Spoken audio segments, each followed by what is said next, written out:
હું ગોહિલ દિગ્વિજયસિંહની બેન છું, જે ઘોઘા પોલીસ સ્ટેશનમાં પોતાની હેડ કોન્સ્ટેબલ તરીકે ફરજ બજાવે છે. અને મારા ભાઈએ તારીખ 22/1ના દિવસે ખોટું પગલું ભરી અને પોતાનું જીવન ટૂંકાયું છે. હું એ સાહેબના વિરુદ્ધ જે એના ત્યાંના PSI ગોસ્વામી સાહેબ તેના વિરુદ્ધ FRIની માંગ કરું છું, મારા ભાઈને ન્યાય અપાવવા માટે.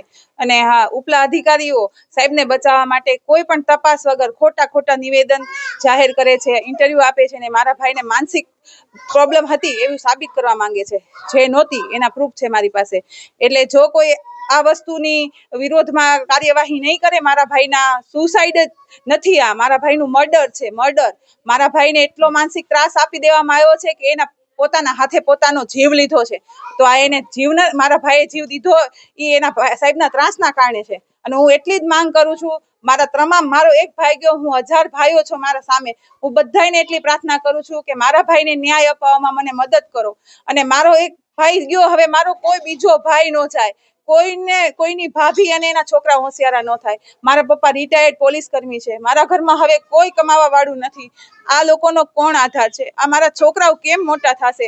એટલી તમે દયા દાખવી અને મારા ભાઈના જેને મર્ડર કર્યું છે એના વિરુદ્ધમાં FRI છે. મને એ સાહેબ જેલમાં જોઈ છે, મને એ સાહેબ બસ જેલમાં હોવો જોઈએ, એટલી જ મારી માંગ છે. એની વિરુદ્ધ FRI થાય અને જે એના ઉપલા અધિકારીઓ એને બચાવવા માંગે છે એના વિરુદ્ધમાં કાર્યવાહી થવી જોઈએ. મારો ભાઈ કોઈ માનસિક નહોતો. મારો ભાઈ છેલ્લા 3 મહિના આ સાહેબના સતત ટોર્ચરથી એટલો કંટાળી ગયો હતો કે અમને સગાવાલાને પણ એમ કહી ચૂક્યો હતો કે આ સાહેબ મારો જીવ લેશે, આ સાહેબ મારો જીવ લેશે, મને મૂકશે નહીં. મારા ભાઈનો એટલે ટોર્ચર કર્યો હતો કે એ ક્યાં જાય છે એની લોકેશન એને મોકલવી પડતી હતી. એ જ્યાં હોય ત્યાંથી વિડીયો કોલ કરીને બતાવો એમ કેવું પડતું હતું. મારા છોકરાઓને દાખલ કર્યા હતા ને તો એમ કીધું, નીચે આવીને તપાસ કરવા આવ્યો કે સાચે એના છોકરાને દાખલ કર્યા છે.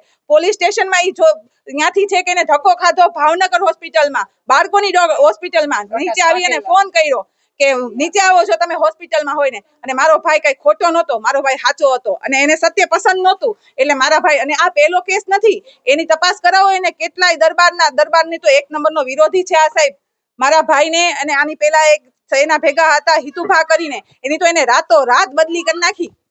હવે તમે વિચાર કરી લો કે મારા ભાઈને એને કેટલી હદે ત્રાસ દીધો હશે કે એના છોકરા 3 વર્ષનો બાબો અને 1.25 વર્ષની બેબી મૂકીને ક્યાં બાપને એમ થાય કોણ અવળી બાયડીને મૂકીને મા બાપની લાકડી છીનવાઈ ગઈ છે. મારે આજે આખા પરિવારમાં બધા નિરાધાર થઈ ગયા છે. તમે વિચાર કરો, જેને બાપને કાંધો દેવાનો હોય એ બાપે મારા ભાઈને કાંધો દીધો છે. એની હાલત શું, મારી માની હાલત શું, મારી ભાભીની શું, મારા છોકરાનું ભવિષ્ય શું, મારા ભાઈનું.